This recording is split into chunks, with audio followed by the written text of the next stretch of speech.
There has never been a love story like it in all of history, the love of this people for that city. Jerusalem is mentioned something like 660 times in Tanakh.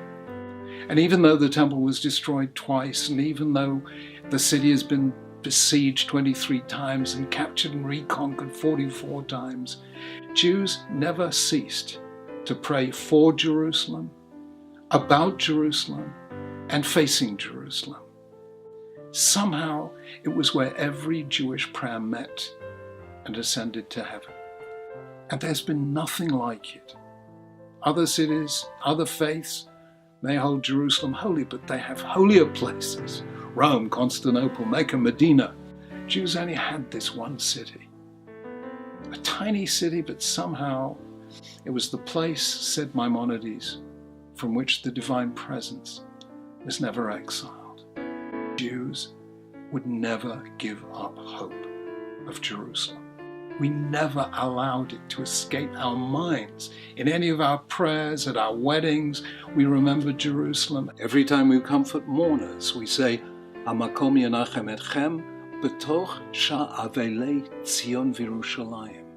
You know, Jews were a circumference whose center was Jerusalem. And I suddenly realized that people that could never forget this holy city would one day come back. And as I stood there, soon after the 6-Day War, I suddenly realized that faith brought back Jews to Jerusalem and will one day rebuild its ruins. That is the most powerful testimony of faith I know. What's special about Jerusalem today is, despite all the tensions which are real, nonetheless, it's a place, the Holy of Holies, still to Jews. But also on the Temple Mount are 2 mosques. It's a place of prayer for Muslims.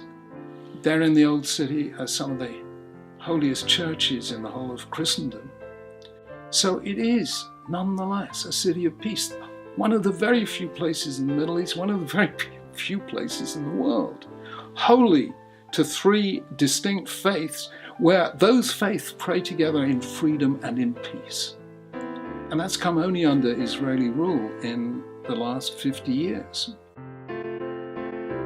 Somebody once said about Israel, and you could certainly say this about Jerusalem, that it's not that long and it's not that wide, but it's very deep. So Jerusalem is very deep, and somehow within its relatively narrow confines, it contains, in Walt Whitman's phrase, multitudes. The other incredible thing about Jerusalem is that somehow magic happens with our sense of time. So for instance, the walls of Jerusalem were destroyed by every conqueror and then rebuilt using the stones that had the previous walls. So if you look at the stones of the walls around Jerusalem, they come from all the eras, somehow past and present, the old and the new are all jumbled together.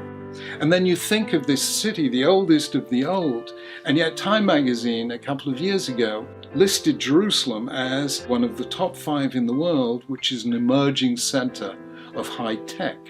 So it's the oldest of the old and it's the newest of the new. It is the living symbol of what Theodor Herzl titled his book about the return to Zion, Alt-Neuland, the old new land, the old new city for the old and renewed people.